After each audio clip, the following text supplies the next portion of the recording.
네, 반갑습니다. 엠베스트 학원 학원장 김창식입니다. 자, 고교학점제와 관련된 두 번째 영상입니다. 지난 시간에 제가 고교학점제 정의에 대해서 말씀을 드렸고, 그에 따라서 이제 여러분들이 알아야 하는 세 가지 포인트 제가 짚어드렸죠. 그게 이제 제가 2부 영상에서 여러분들한테 다뤄드리도록 하겠습니다. 먼저 세 가지 포인트 한번 짚어보죠. 그렇죠. 교육과정 변화, 그 다음에 내신 평가 방식의 변화, 대학 입시의 변화. 이겁니다. 그죠? 그러니까 이 부분에 대해서 여러분들이 지금 중학교 1학년, 현재 지금 2022년 기준이죠. 중학교 1학년 이하 학생들은 고교학점제의 복잡한 여러 정책들보다는 이 세 가지의 핵심 포인트만 짚고 여러분들이 이해하시면은 충분히 우리 아이 고교학점제 대비할 수가 있습니다. 자, 그렇다면 한 개씩 한번 살펴볼까요? 네, 교육과정 변화입니다. 교육과정 변화. 자, 1학년은 공통과목을 배우죠. 그러니까 모든 어떤 고등학교 가더라도 우리 아이가 똑같은 과목, 그러니까 다른 학생들도 모든 어떻게 보면 우리나라에서 고등학교 간 친구들은 똑같은 과목으로 1학년 때 수업을 듣게 된다는 얘기입니다. 그리고 2학년, 3학년 때는 이제 본인의 진로와 적성에 맞는 선택 과목, 선택 과목들을 선택하게 되겠죠. 그 선택 과목이라는 거는 이런 일반 선택, 융합 선택, 진로 선택이라는 과목으로 여러분들이 과목을 선택해서 수업을 듣게 된다는 이야기입니다.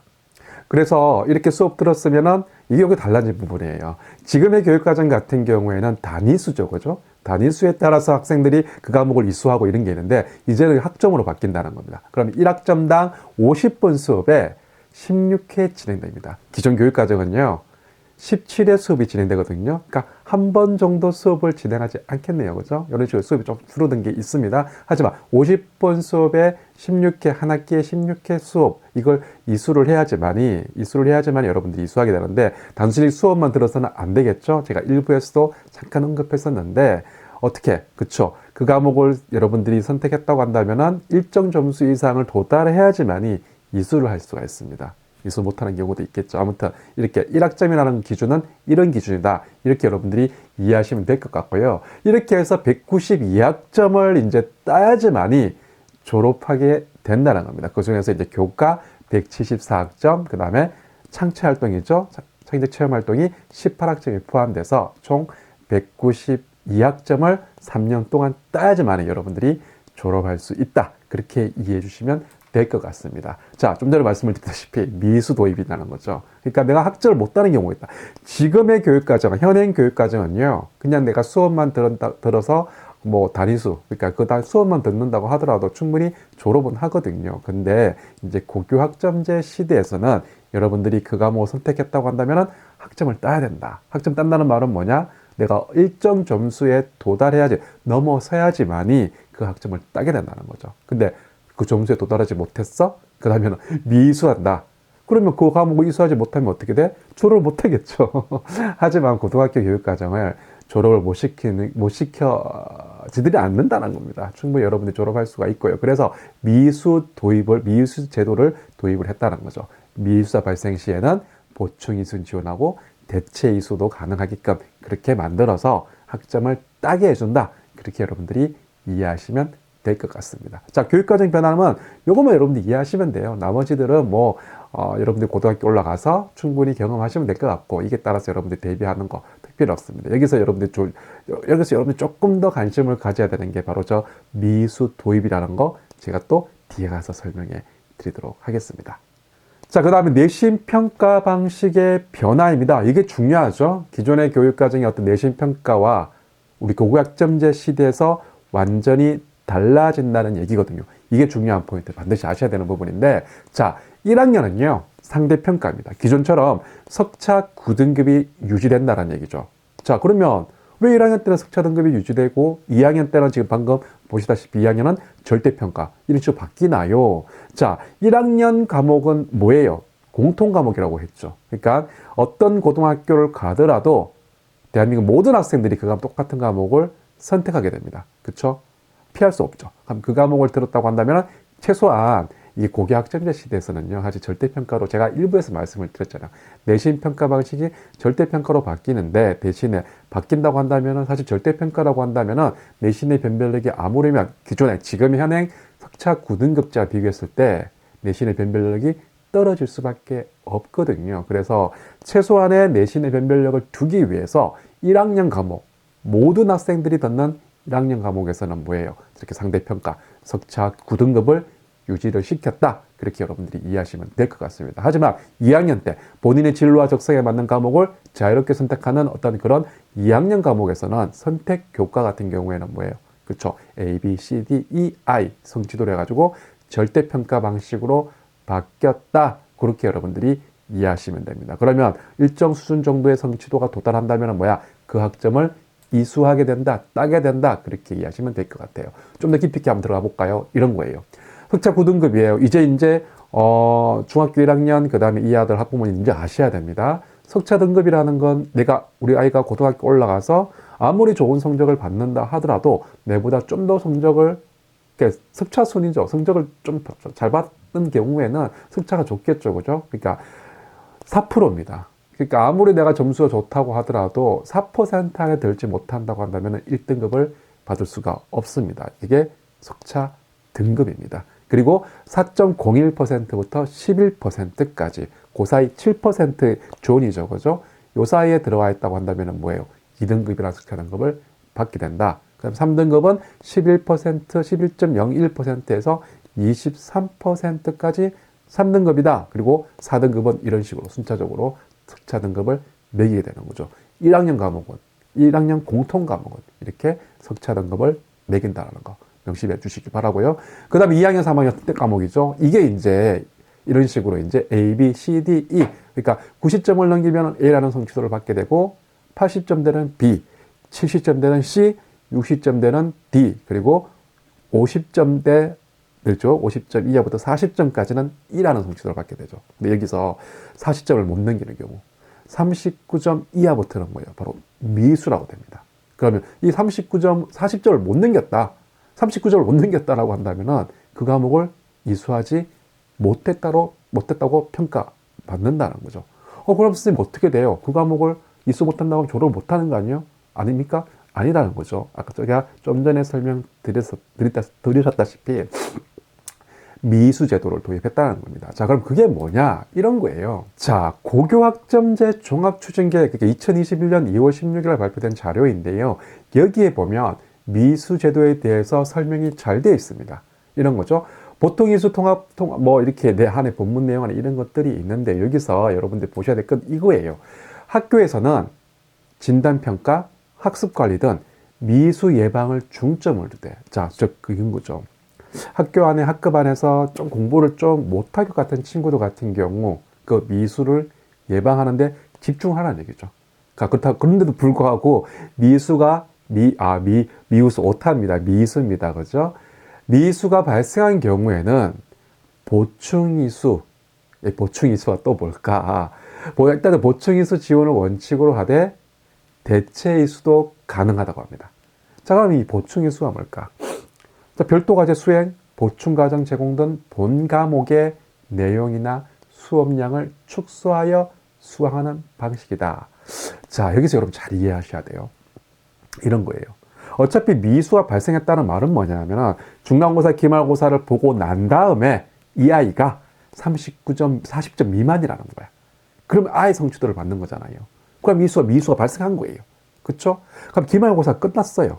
그쵸? 자, 그러면 이 말은 뭐냐 하면 어차피 아까 16회 수업이라고 했잖아요. 16회 수업하고 난 다음에 한 학기가 마무리되는 게 기말고사 끝나고 마무리돼야 되는데 기말고사 보고 나니까 이 친구가 뭐예요? 미수잖아. 40점 미만이라는 거지. 그럼 미수 졸업 못 하잖아요. 근데 그렇게 내버려 두지 않는다는 거죠. 자, 그러면 거기서 보충이수 지원을 원칙으로 합니다. 그게 뭐냐? 별도 과제 수행. 자, 그러면 선생님 기말고사 끝나고 난 다음에 여름 방학이잖아요. 방학이 오든 뭐 여름방학, 겨울방학에도 방학이 올 거 아니야. 자, 그러면 방학 종업식 하기 종업식이죠. 종업식 하기 전까지 뭐야? 이 친구들은 별도 과제를 수행한다든지 아니면 보충 과정을 제공하든지 뭐 이런 식을 통해서 수업량을 축소해가지고 수강을 하게 해가지고 뭐예요? 학점을 따게 만들어준다. 즉 최소한의 학점이죠. 이 성취도를 받게 해준다. 이게 미수 제도거든요. 와, 복잡합니다. 그죠? 자, 그럼 이렇게 된다고 하면 어떻게 될까? 학교 입장에서 봅시다. 수업하는 선생님 입장에서 봐요. 수업하는 선생님 학기가 시작됐습니다. 뭐 제가 수학 선생님이라고 가정해 봅시다. 학기가 시작됐어요. 학기가 시작됐는데 딱 와보니 교실에 딱 와보니까 어때요? 수업 듣는 아이들도 있지, 집중해서 듣는 아이들도 있지. 물론 학기 초에는 열심히 듣겠지만, 그쵸? 점점 수업을 하다 보니까 아이들이 자고. 뭐 이런 현상이 발생한다는 거지. 자, 그러면 어떻게 돼요? 학교에서 어떻게 합니까? 그쵸? 이런 식으로. 최소학업 성취 수준을 지도 과정이라고 해가지고 단계별로 이제 주요 내용, 단계별로 이제 시기별로 이렇게 기준을 마련했어요. 학기 시작 전에 수업 및 평가 계획을 작성하고, 그쵸? 어차피 이 과목에 대해서 성취 수준 설정하고 수업이라는 평가 계획을 수립합니다. 그리고 학기 초에 수업 들어왔더니만 수업 못 따라와. 자고 있어. 그 미도달, 그 학점 미도달이에요. 학점 미수를 못하는 학생들을 파악하는 거야. 조기 발견한다는 거지. 그러면서 애들한테 얘기하는 거야. 야, 너 열심히 공부해야 돼. 너 자지 마. 뭐 이런 식인 거죠. 지도를 하면서 또 수업을 진행을 하시겠죠? 그러면서 학기 중에는, 보니까 얘가 계속적으로 학업 상담하고 하다 보니까 얘가 계속 또 따르지 못할 것 같아. 그쵸? 그러면은 미도달 예방 지도를 한답니다. 그쵸? 그리고 난 다음에 학기 말 시험 보잖아요. 미도달 했잖아요. 이 친구가 그럼에도 불구하고 40점을 못 넘겼어. 그 다음에 학교에서 담임쌤 어떻게 파악해서 교과협의회 및 학업성적관리위원회들을 거쳐서 대상자를 확정해서 통보하고 또 이들한테 최소 학업성적 도달하기 위한 어떤 특별 프로그램을 진행한다는 얘기입니다. 와, 복잡합니다. 그러니까 지금 현재 교육과정은요, 그냥 수업만 들으면 졸업했지만 이제 그렇지 않다는 거지. 그쵸? 이 아이가 그 과목을 선택했으면은 최소한의 점수를 도달하고 학점을 따야 되는데 그거마저 못할 경우에는 이런 식으로 학교가 조치를 취해서 아이들 지도한다는 얘기죠. 와, 복잡합니다. 복잡합니다. 자, 그래서 보시면 이게 참 과연 이런 비율들이, 그러니까 미도달한 학생들이 얼마나 많이 생길까? 참 이게 약간은 좀 고민스러운 부분이기도 합니다. 그럼 여기서 여러분들이 제가 좀 다른 얘기를 좀 해볼게요. 고등학교 선택이라는 부분이죠. 이게 무슨 말이냐면, 특히 강남 지역 같은 경우에 부모님들이, 이런 부분이 있어요. 고등학교를 전략적으로 탈강남이라고 하죠. 강남을 벗어나서 지방으로 가서 내신 성적을 좀 좋게 따서 내신으로 좀 상위권 대학을 노리는 게 어떻습니까? 네, 좋습니다. 아주 좋은 전략이에요. 근데 이게요, 석차 등급이 유지되는 지금의 현행 교육 과정에서는 그게 맞는 전략입니다. 근데 고교 학점제가 시행이 되면요, 아니요, 그렇게 선택하면 안 됩니다. 예. 왜냐하면 A 성취도 받은 학생 비율이 지방도 상당히 높거든요. 결국은 뭐냐, 석차 등급이 있다고 한다면 내신의 변별력이 있기 때문에 내가 내신이 좀 따기 쉬운 수월한 고등학교로 가서 1등급 받으면 5월 1등급 받고 이걸로 상위권 대학 들어가면 돼요. 가장 쉬운 방법이에요. 근데 고교 학점제 시대에서는 절대평가입니다, 여러분. 그렇죠? A라는 성취도가 그렇게 지금의 석차 등급과 비교했을 때 변별력은 크게 작용하지 않거든요. 자, 그러면 누구나 다 A를 받는다는 거죠. 그러면 어떻게 될까요? 여러분들이 만약에 탈강남을 해서 지방권으로 고등학교를 가서 물론 A 성취도 받는다고 하더라도 대학교 입장에서는요, 내신이 변별력이 없잖아요. 결국은 뭐야? 이 학생부 교과 전형이 조금은 학생부 종합 전형으로 약간은 변형되면서 면접에 대한 비중이 상당히 올라갈 겁니다. 자, 그럼 지방에 가서 A 성취도를 받았다 하더라도 실질적으로 이 친구가 면접에서의 어떤 그런 경쟁력을 가질 수 있을까요? 상위권 대학은요, 면접 상당히 까다롭거든요. 재시험 면접이에요. 교과 면접이란 말이죠. 이거를 뚫으려면은 어떻게?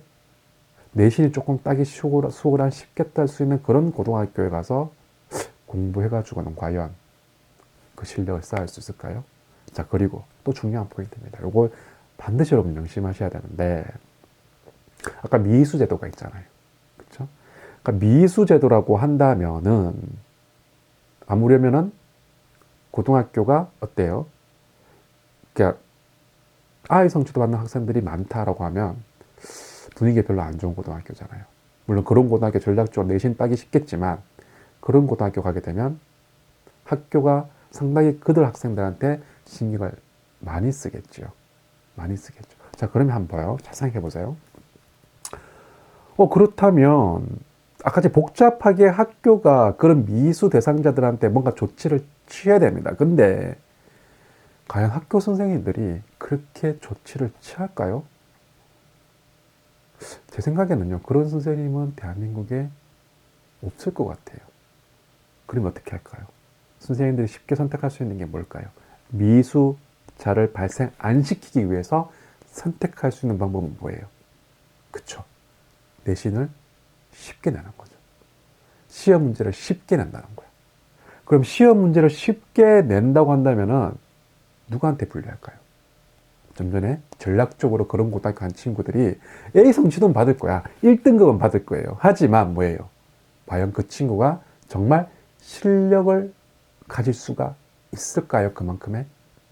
좀 전에 말씀드렸다시피 상위권 대학은요. 학생부 교과 전형도 상당히 까다로운 면접을 도입할 가능성이 상당히 높습니다. 왜? 내신의 변별력이 없기 때문이죠. 자, 그러면 3년 동안 내가 그런 내신 따기 수월한 고등학교에 가서 뭐예요? 내신을 좋게 딴들 이 친구가 정말 진정한 교과 실력을 가질 수가 있을까요? 쉽지 않다는 거죠. 자, 그러면 고교학점제 시대에서는요, 전략적으로 여러분이 탈강남하시면 절대로 안 돼요. 고교학점제 시대에서는요, 공부 잘하는 아이들이 모여있는 고등학교, 학교를 가는 게 오히려 절대적으로 유리합니다. 거기서 여러분 실력을 쌓으셔야 된다는 거죠. 괜히 분위기 안 좋은 고등학교 가다가 모든 학교의 역량들이 그 아이한테 쏠린다든지 아니면 내신에 쉽게 출제한다고 한다면 정말 우리는 평상시에 실력을 쌓아야 되는데 학교 공부를 통해 실력을 쌓아야 되는데 실력을 쌓을 수가 없겠죠. 그럼 곤란하다는 거지. 아무리 숫자상으로 내신은 좋다 하더라도 실질적 상위권 대학은 면접의 비중을 강화시킬 거니까 면접에서 우리 아이가 떨어질 수 있다는 겁니다. 자, 다시 정리. 고교학점제 시대에서는요, 여러분들이 실력 있는 아이들이 모여있는 고등학교로 가는 게 무엇보다 중요하다. 그렇게 제가 강조드리겠습니다.